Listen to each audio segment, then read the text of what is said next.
Mel Shipman is a certified life purpose and mindset coach.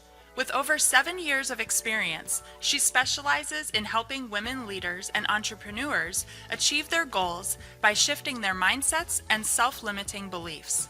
Executive producer of the documentary When the Soul Cries, Trauma, Tears, Triumph.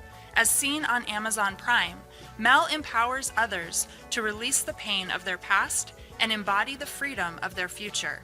Recently named a WikiHow expert for life coaching, Mel offers guidance and practical tips to help solve some of your toughest life questions. Through her Life and Ladle brand, Mel works to help people become the fullest expression of who they are. When she's not working, Mel is in the kitchen with her 2 awesome children, Elijah and Eliana. Please welcome to the stage, Mel Shipman.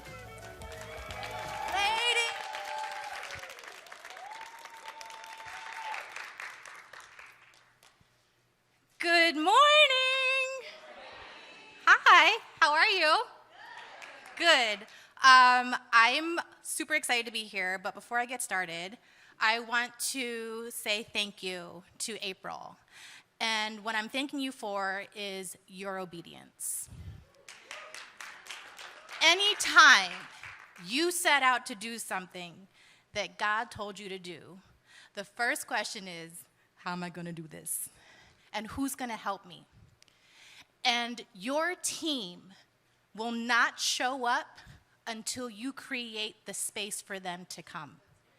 She didn't know that she had people in her life until she said yes to God, I'm going to do this workshop. And because of your obedience, I want you to look around the room. And I want you to think about the women online. Hi, ladies, how are you? And I want you to remember what you did and what you're doing because you said yes. Obedience is always the first step and key to success. Remember that, okay? All right, ladies, everybody feeling good? Yes, we're doing great. Okay, all right, so I'm Mel Shipman. I am a certified life coach. I was married to my husband for 5 years. That's how I call him. We have 2 children together, Elijah and Eliana. She just turned 5 last week. She's already waiting to turn 6. Yes, it's a real thing. And I help women leaders and entrepreneurs. I am a business coach, a mindset coach, and I basically help you shift your thinking so that you can walk into your destiny. That is why God put me on this earth, okay? So we're going to talk a lot about this region right here in your body, okay? Because this is the part that I work with. Okay, so the scripture for today, for my time, is Romans 12:2. You might be familiar with this. If you are familiar with it, shout it out with me. Do not conform to the pattern of this world, but be ye transformed by the renewing of your mind. Yes, okay, so do we have my presentation? Okay, thank you.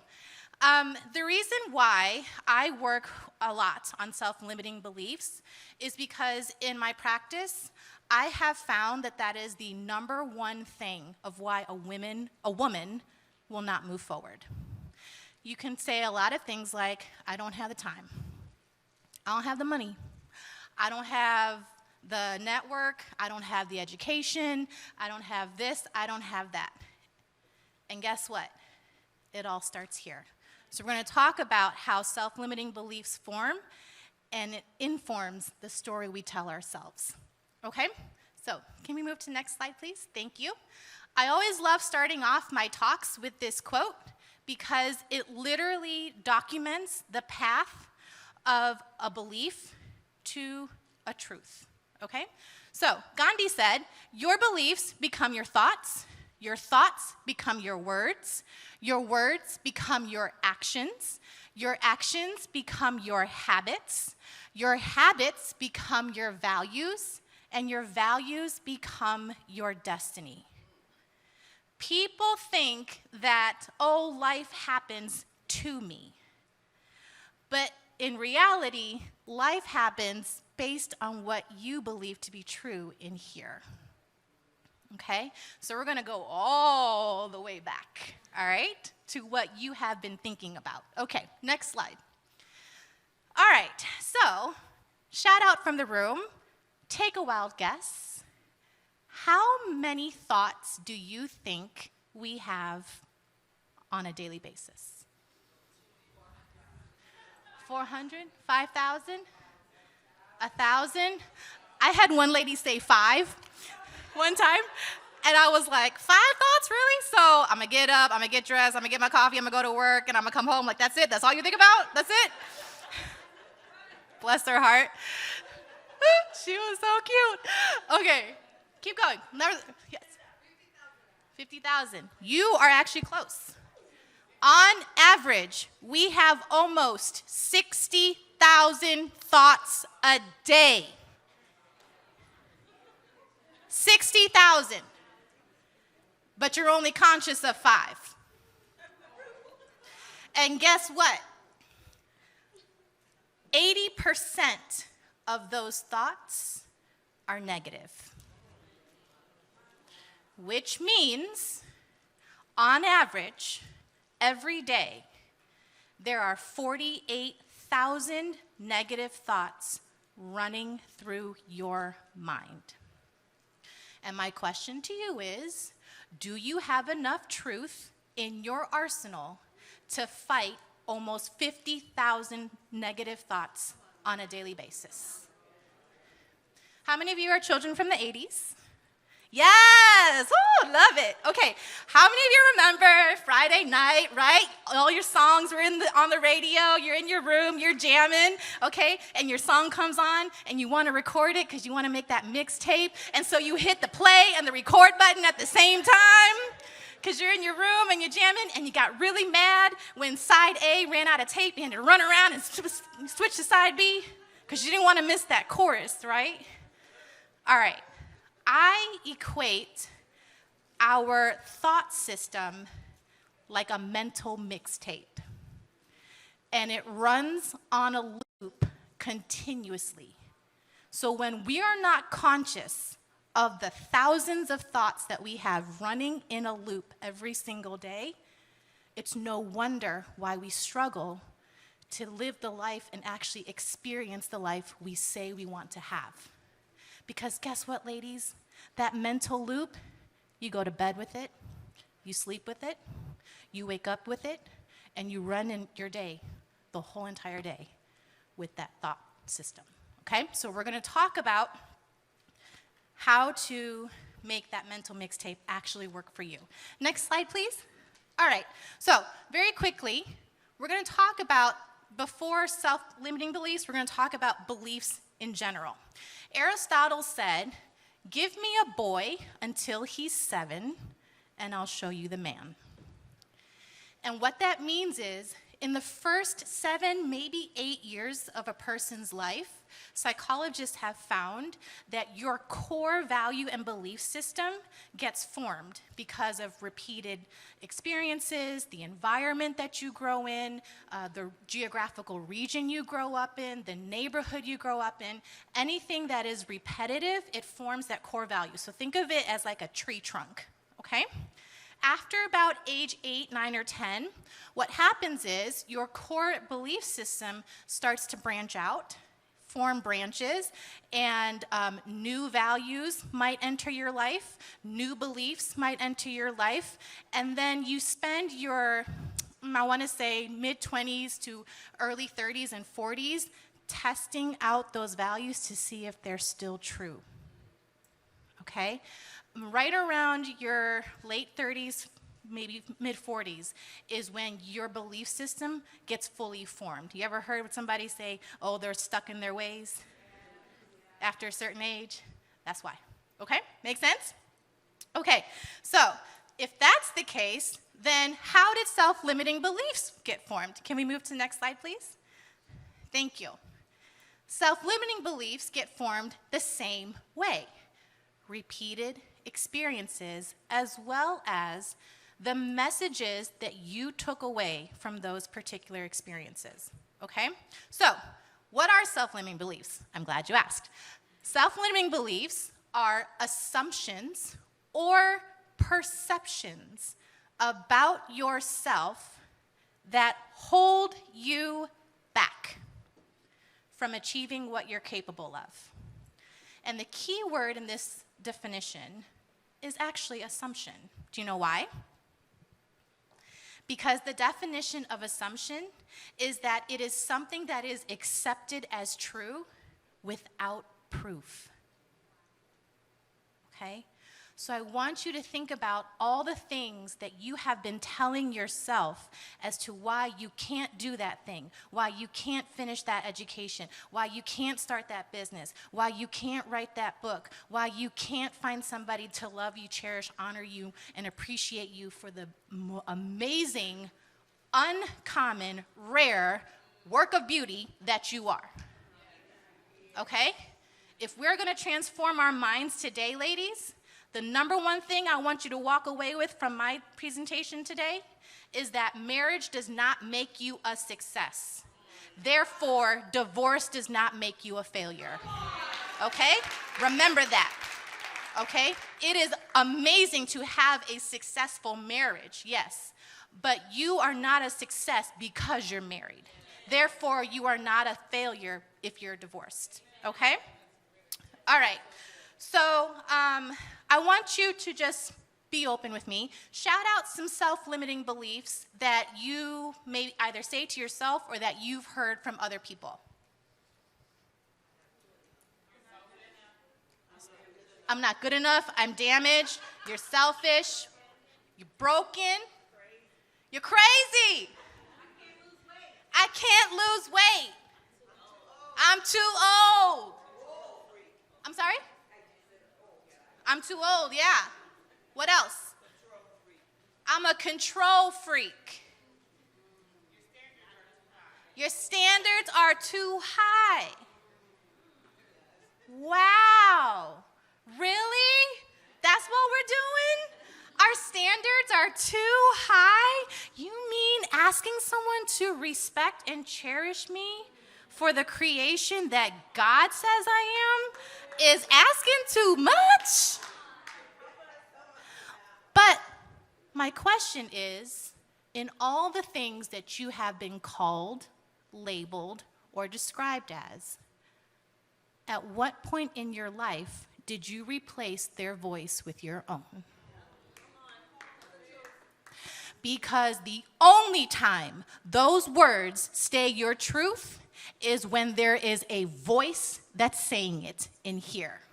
The thing about voices, ladies, is that we are all born with a voice, but not language. Okay? Language is given to us to help us make connections between us and the outside world. It depends, and we learn a language based on where we grow up, the people that we're around, all of the things. Our inner voice is the same. We are born with an inner voice, but not language. And the way we are taught to talk to ourselves based on how we were raised or how we see other people talk to themselves will inform the language that we take on. It is up to us to change the language that we speak so that we change the life that we live. Okay? Next slide, please. How much time do I have? Ooh, I got 12 minutes. Okay. All right. So where do self-limiting beliefs come from? Okay. There's a couple places on the screen, and the number one spot is our parents. For those of us who are parents, we have to be mindful. Ladies, listen, we are raising a new generation, okay? Prime example, how many of you were raised to believe that men and boys don't cry? Because it's a sign of weakness. It's not manly enough. You're not being a man if you are being vulnerable and weak by crying. So we raised generations of men who have not been able to tap into half of their humanity. We've made it unsafe for them to be wholly human.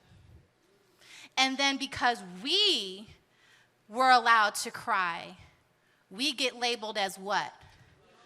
Emotional, sensitive. I'm just being my whole self, right? So we have to be mindful of the way we are raising our children, because those instances For example, how many of you have young children or had young children? Ever took them to the playground and they wanted to climb that thing and be like, Mommy, look at me. Mommy, look at me. What do we say? Get down. Be careful because you'll hurt yourself. You'll fall. In that moment, we're trying to be protective. We're trying to make sure they don't get hurt and experience pain. Guess what's the message that people often walk away from those experiences? Don't take risk and don't go further than you feel is safe. Because if you do, you will mess up and you will feel pain, and pain is not good.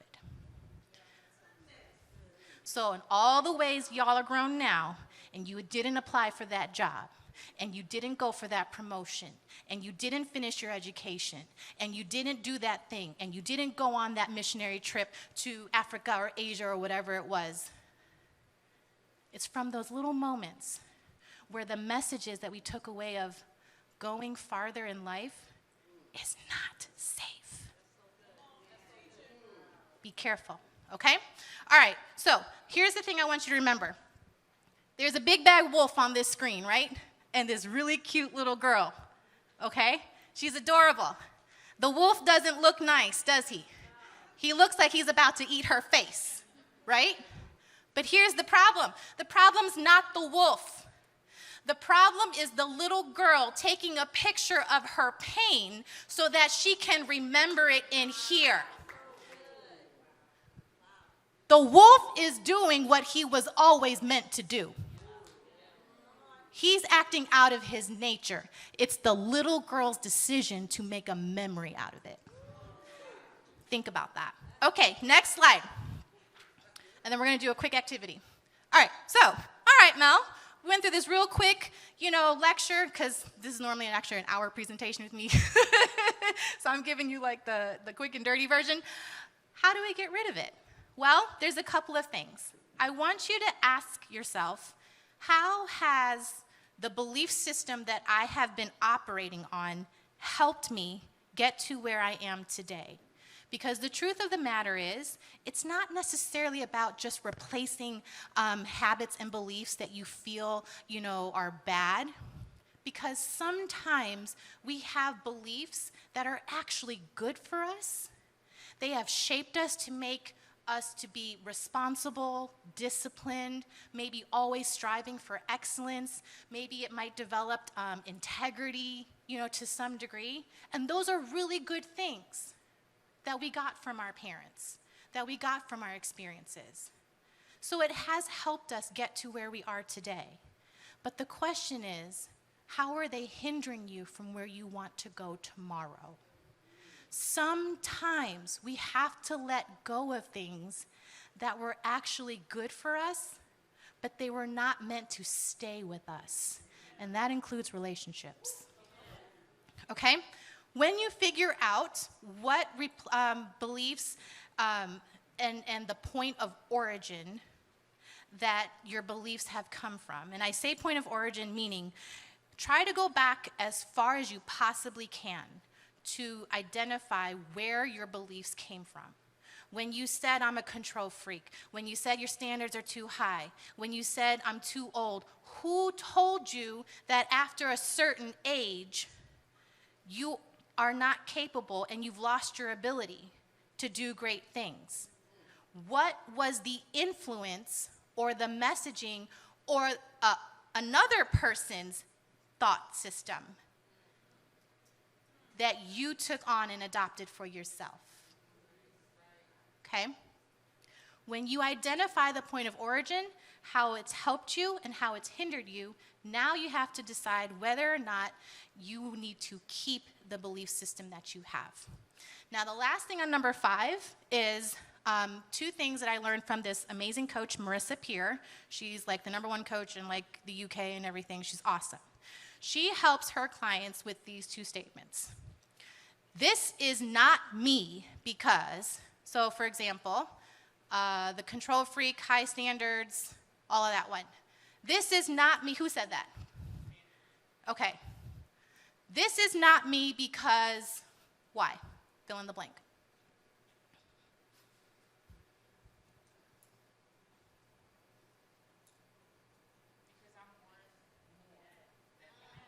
Because I'm worth more than.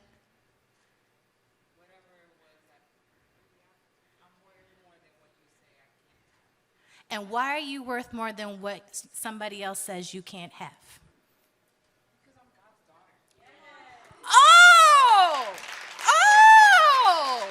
Oh! Wow. So we actually get to the root of who she is. When you start to say, this is not me, you decide and say, that is not my name. Secondly, the whole thing about titles, girl, that was preaching right there. Your title is not your name, okay? It might be a position that you hold, but that is not your name, okay? The second sentence, let's finish up. I will never be this person again because. I'm worthy. Worthy of what? I'm worthy of all the goodness. Be specific. What's the goodness? I'm worthy of everything that was promised to me. Be specific. Dig a little deeper. I'm worthy to be loved. I'm worthy to be praised. I'm worthy to be abundantly wealthy. I'm worthy to be protected. I'm worthy to be in the kingdom. I'm worthy to come to the table. She's worthy to have her own table. Why are we waiting to sit at tables when we can make our own? We all out here trying to wait for somebody to leave a seat at their table, and it's like, no, ma'am, I can make my own table. The Lord gives me hammer and a wood and somebody on Fiverr that I can pay. Just kidding. Okay? All right, let's go to the next slide because I only have 4 minutes left. In your bag, ladies, we're going to do a very quick activity. In your bag, there is a balloon and a marker. Okay? I want you to blow up the balloon. Okay, we're going to do this really fast. Is it okay if I go over like 3 minutes? Okay.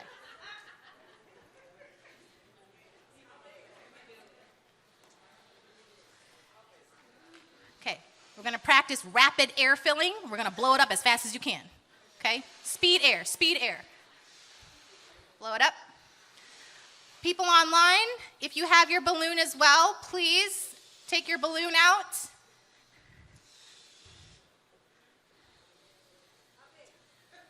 That's good. Hold it up. That's good. That's good. All y'all are good. Yes, good. Maybe a little bit. Well, that's fine. That's fine. For the sake of the activity, that's fine. Okay, tie it up. Now, I want you to take 1 minute and I want you to write down every single self-limiting belief that you have thought about yourself or somebody has told you. We've already shouted out some of them. It's going to get a little squeaky in the room, okay, from the marker. 1 minute. Do your best to cover the entire balloon. Every single thought. Sugar. You need some oxygen? Okay. Anybody got it? Here, can I have my balloon? I'm going to blow up another balloon for her.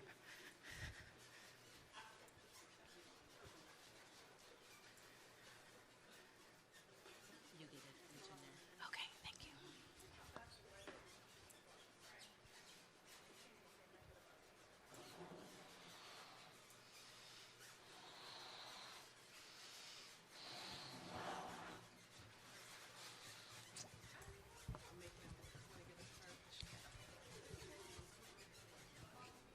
Oh, okay. Oh, you need a balloon too. Here. There you go. There you go. Okay.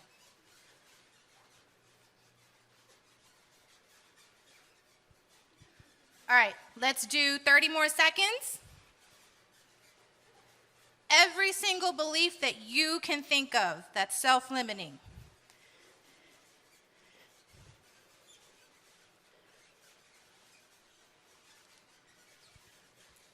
I'm too old. I don't have the right look.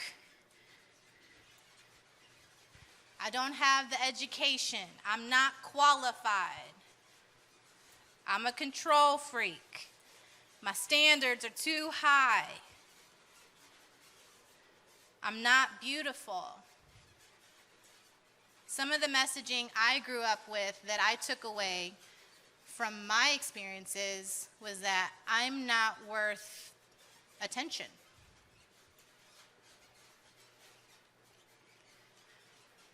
But I know that's wrong because I'm standing on a stage, able to share my story.